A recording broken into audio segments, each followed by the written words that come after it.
when drones fly in complex electromagnetic environments. Frequent signal interruptions. Loss of control in flight. Today, I'll show you how to install this anti-interference antenna. To solve the signal problem, all you need are the base, aluminum columns, screws, and cross screwdrivers. Let's start the installation. The first step is to install the aluminum column. Install the 4 aluminum columns, and check if each aluminum column is installed firmly. The second step is to install the base.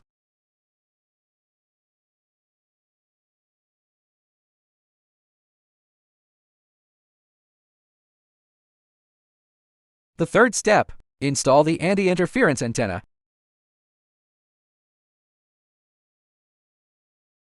Fix it with a nut. The fourth step is to connect the antenna. Check and adjust. Next, we will conduct a flight test.